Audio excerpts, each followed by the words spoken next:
Hey everybody, welcome to an exciting episode of CTL. I'm your co-host Hunter, and this is my equally good-looking twin brother Duncan, which you can see if you're watching on the YouTube. We're doing a live Wake Up with CTL as we drive around Boise, reminisce a little bit on this rainy day. It is Friday, April 21st, and we're bringing it to you live. Time to wake up. Yeah, hey everybody. Welcome to still work in progress on the name, but something with cars and CTL. Figured we've seen some videos like that from other people on YouTube before and on Netflix, and so we're like, well, while Hunter's in Boise, might as well do a little drive around town episode, see what memories we could stir up, talk a little bit about sports and music as we always do, but just bring you a CTL episode from a place that we never have in almost 150 episodes. Yeah, pretty cool. You know, it's like the carpool karaoke, or like the comedy, and I don't think we're qualified for either of those, but some mix of regular content, some music, some sports updates, but also just reminisce as we drive around this town that we started this thing in, and we kind of grew together through college and to present. So I think we have to start off. I got the hat. As of Friday the 21st, the Kraken are 1-1. Series tied with the Avalanche. Yeah, that's really exciting. I've already gotten a couple texts about it, because I think people know, like, it's a big deal having the Kraken in the playoffs just in their first season, especially after a rough, or in their second season after a rough first season. I think expectations were high with the Golden Knights. They had come out in their inaugural season, and the rules were different, so they had kind of a stacked roster. But it's kind of cool now to see the Kraken. They had to organically build it up, and they're pretty much rocking in their second season. And yeah, I'm hopeful against the Avalanche. I think if they could come in and make a splash, that would be a pretty good statement. Yeah, and so the first two games were in Colorado. So we went 1-1 there, and then the way that hockey playoffs is set up, which had to look up because we're not too familiar. 2 games at one site, 2 games at the next, and then it goes back and forth for the remaining 3 if necessary. So 2 games at Climate Pledge Arena in Seattle. The place is huge. It's electric. Haven't been to a game, but I went to the Impractical Jokers comedy show there, and just to see the size and the feeling of the arena. And I've heard that place is just sold out and packed all the time. Yeah, I've never gotten to personally go to a game, but I know whenever I see it on TV, it's pretty full, and I always see people that we know from high school or whatnot in Washington that are hitting the games. So I can just imagine being at the Mariners game for the postseason last year. I'm sure that Seattle playoff experiences are pretty similar across the board. Yeah. So, hey, I mean, coming home, if we can get 2 games in Seattle, like 2 wins in Seattle, I think that'd be huge. Me too. Well, Hunter, our first stop on the little CTL tour of Boise, driving by the house that we lived in I lived there for 4 years. You were there for about 2.5, right? Yeah. Looks about the same, except they put in kind of a not so great extra parking spot. Makeshift patio. Yeah. We always talked about it, but we were gonna do it the right way. Get Quentin with the concrete company over here. But yeah, plenty of cornhole games played in the front yard. Man. Plenty of backyard barbecues, Boise State, pregame tailgates. I mean, pretty much did it all there. I mean, that's where CTL started. That's where we were cooped up for the beginning of the pandemic. Oh, yeah, out trees. About time. Open up. Probably for anybody who's been in Boise before and driven down Michigan Lane, It's lane because technically there's a dead end at the end of it. But they always keep the gate open because it's the worst parking of any street, I guarantee, in the city of Boise. And not to be confused with Michigan Avenue, that goes from Boise State to Boise Ave, and then Michigan Lane connects the more southern part of Michigan Avenue. So there's two different sections. But Michigan Lane and Memory Lane, it's all one for us. Yeah, speaking of give me a top memory or a top moment at the Michigan house. We lived there with Trevor. And not to mention one street over where we lived our junior year, the old Reinhardt house. That was a good one. A little more of a shack than a house. Yeah, it was a good one. Yeah, we lived there with Trevor. I lived there with Riston, who have both been on. Quentin and Rob have lived there too. Lived there with Ben. Yeah, lived there with Ben and Brooke. What's one of your top memories, you think? I mean, I feel like we did so many things, like it'd be like seasonal, like, okay, we're doing tailgates, or like, hey, Friday after work, doing cornhole. I feel like there was always, if the cooler wasn't outside, the mini fridge inside was full, and be like, I think the cornhole memories, because hours would just go by, and the size of the front yard was like, I mean, it's in a development and like not huge, but to get as close to regulation cornhole, isn't it 27 feet? I think so. Might have to have Andrew Clark on here to verify. But to get as close as we could to regulation, we had to go corner to corner in the front yard, because side to side wasn't enough. And there's like a little bit of a slope, and so we'd switch off back and forth. But man, those sunny days, cornhole with a couple cold ones. I remember crushing like probably more. Well, that was like birth of the seltzers too. I remember that was one summer, and we were like, okay, we'll try it like White Claw. I don't know. We'll try some other ones. So I remember we all did a diet challenge like for the month of June leading up to 4th of July. And that was like White Claw month. Like not the whole summer, like definitely didn't commit, but I remember crushing more beers and White Claws in that front yard. That's a classic. I would say one of mine would be when we got we got multiple Christmas trees in the mountains when you lived here, but one year in particular we thought we'd go for, it's probably like a 20-footer ish, because we had a vaulted ceiling. Oh yeah. And we finally got that thing in, and it was a good time. And then getting it out at the end of December, it was so big, and we couldn't figure out how to get it out with the base and the water in there. And it was such a disaster, and we ended up cutting it in half in the living room. Take a loop through the business building. Oh yeah, I was gonna do a memory lane of Boise State here in a second. But yeah, cutting it, there's sawdust everywhere, there's water everywhere. Yeah. Also got smoky in that house, so yeah, that was getting that tree in was like, oh, not bad, and then getting it out was, that one was terrible. That was disaster. And then we got such a good tree the next year. Yeah, it was kind of a one-sided one too, which is funny. Which is good for a corner. Right. Yeah. Well, it's hard to think of. I mean, yeah, we could go on probably forever of memes in that house, but you guys saw the basement quite a bit. We did the upstairs. There's plenty of episodes recorded there. Yeah. Probably 50-ish. Well, and then I kept doing it. But. Yeah. Well, good old trip down Bronco Lane. Yeah, we're driving through Boise State right now. Hunter and I graduated from here. I get to teach a class here. Proud alum of 2019. Yeah, Hunter, we just drove by the business building.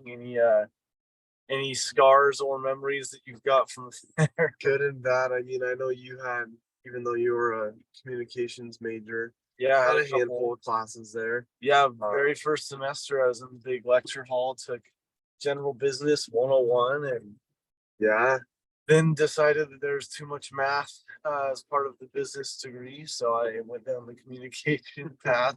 But I actually bookended and had another business class my senior year in the business building. So nice.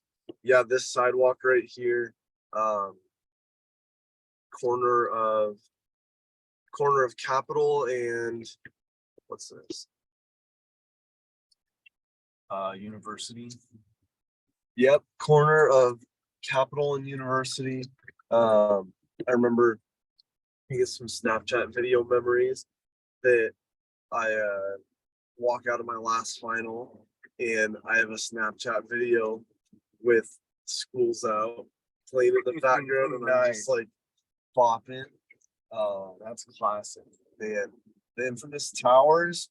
We don't have. Towers. Yeah, only feel like- there a couple times. That would have added to our stories. I feel like the thing that I remember about towers is on the day that we moved into Chafee, our dorm, the elevator broke and towers is 7 or 8 stories. And Oh, so people were hiking up, and I still remember how hot it was that day moving in for our freshman yeah, year. every move-in day. Because then we helped.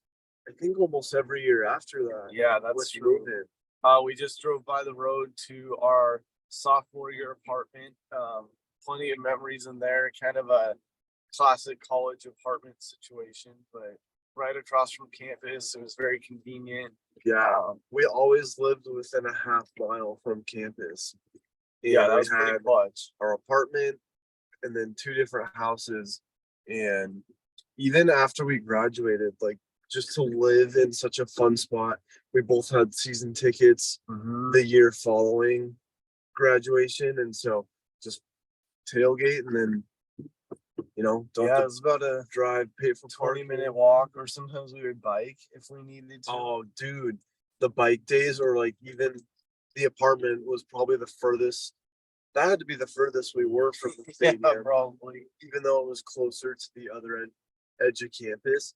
But we'd bike, walk them up at the dorm bike racks, go to the game, and then ride home. That Yeah, was that was fun. clutch. That was a good move.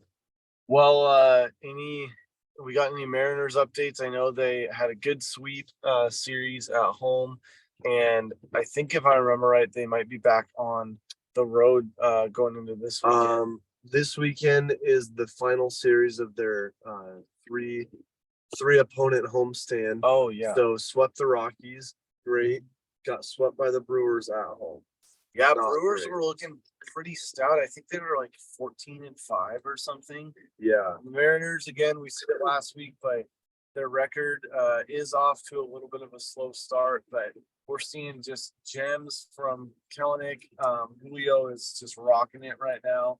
yeah. So- So we got the Redbirds at home this weekend. Nice. Backed up against the Cardinals. oh, which is exciting. I think it happened after the fact of our episode last week, but I got the Cal Raleigh clinch. Oh yeah. bobblehead. Tell us about that Um, one. So I saw the deal, first 20,000 fan, which is almost half the stadium. So I Yeah, figured, that's like, a pretty good a shot. pretty good shot. And we were going out of town, so I knew I couldn't go to the game. But it happened to be we were gonna leave the house at the time that I told Hannah, hey, drop me off at the stadium. I'll walk in, get my bobblehead, and walk out, and you just drive around the block a couple times. And we get off the freeway, and if anybody's ever been to T-Mobile Park, like you'll know the setup. Like you get off I-90 or I-5, you're on Edgar Martinez Drive, and lines are wrapped around the building. And I'm like, geez, like I'm never gonna get in there. And so I drive around, I'm like, okay, they're all literally from one corner of the stadium to another at the home plate entrance. So then I'm like, okay, let's try right field. Okay, no. And then went down and it was kind of a jumbled mess. But I'm like, okay, that one I can tell is not as long on the line because it's Smart. and it was already moving. That's the thing I saw when we got off the freeway. There was people entering through that gate because that one you can go to the pen 2 hours before the game starts. All other gates open 90 minutes before the game starts. So I was targeting that I think it's the center field or left field entrance. So I find a spot in the line, and I walked past like seriously a half mile of people. Oh my And gosh. I jump in line. I'm kind of like chatting with some people, and they're like, "Oh, is that the special T-Mobile? If you're a T-Mobile customer line?" And I'm like, "Yeah." And that one was like the longest because everybody thought, "Oh, it's Mm. special." But the other one was moving, and I was like as long as I can get in. Yeah, might as well jump I was in line for 10 minutes, Nice. walked in, got the bobblehead, and then I was gonna do. Hannah was on the opposite corner. She found like a waiting drop off spot. So I was just gonna walk straight through corner to corner on the stadium. Oh, dang. But they hadn't even opened it for BP yet, so they had it blocked off, which I had never Oh, been there man. that early. So then I just went back out the way I came. Dude, I was carrying that thing like a football. Just Yeah, Heisman that that's valuable merchandise bobblehead. right there. And I got so many people that I walked past like, Mister, I'll buy it from you. Hey, sir, Oh, how? man. And I was just like head down, so excited. I mean, that's why you were there. It was the mission. Yeah. That was So, the and point. the reason I figured, because I wanted it, like it's a piece of Mariners history. I'll have to go into more of that. Like a couple days before that, I had gone Right. through Hannah's great grandpa's baseball collection from 1994. He has spring training autographs. Dang. A-Rod, Griffey, Randy Johnson, Jay Buhner, Edgar Martinez, like all of them.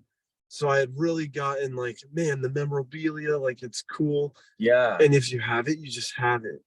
And I saw that and I was like, resale on those will probably be like 50 plus, maybe $100. Oh yeah. Like immediately, not way Yeah. down the road either. And I was like, logged on, got a $30 game ticket, and I was like, boom, right there. Easy, might as well. And people would probably think of that after, like, oh man, I should have grabbed a ticket. But the fact that you thought of it beforehand, unfortunately, you didn't get to see the game because you already had something going, but Yeah. had enough thought to do that. I think that that's clutch. And we were had to go that direction. It said it was only a 15-minute detour, nice. other than the stop, like the Yeah. actual time on the ground. But then we got on I-90, headed east, all the way where you're headed. Yeah, and that's clutch. mile zero of Nice. I-90. Yeah. That some people don't know goes all the way to Boston. Yeah, so I've you actually seen get that. on at Edgar Martinez Drive. That's pretty cool. Little piece of Seattle slash highway facts for you. Well, WSDOT. Yeah. But that was fun. Good story out of it. Got the bobblehead. It's the Cal Raleigh swing. He's looking off into the distance of Yeah, right that's field. clutch. It doesn't get better than It that. has Rick Rizz's announcement or his play-by-play. Yeah, on you the gotta side. you gotta keep the box because I feel like Definitely. that's clutch. Definitely. Yeah, that'll be super cool. Well, we're rooting for the Mariners. Hopefully we can see them turn it around a little bit. They've got some good momentum. They just need to be more consistent, I think. Yeah. Yeah, this will be a big series against the Redbirds.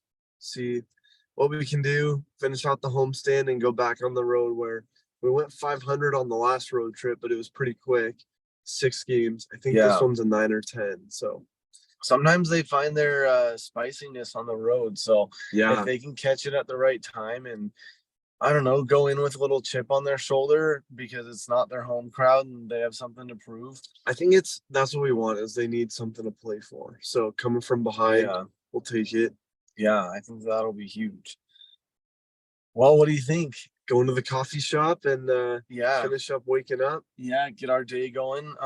Excited to have Hunter in town working. I think we had told everybody, but once a month or so, he gets to come visit Boise, come work in the office because we're coworkers now. So kind of fun to do that and fun to drive around a little bit. I think we'll have to do a little memory lane drive episode again, maybe do like a full on. I Yeah, think we could get a guest like in the middle seat. that'd be fun. Like grab one of our friends from college and do some memory lane with a guest. I think Yeah, that'd be because awesome. I feel like we just like barely skimmed the Yeah, we surface. can. And this place will hold stories And long after we're gone. Speaking of tailgate and really, really in capturing the memes, next month when I'm here, double up for the work trip and Luke Combs, Riley Green concert on the Blue that the last concert on the Blue we went to was Garth Brooks. Yeah. So Pretty good We'll- follow up there. we'll dive into that.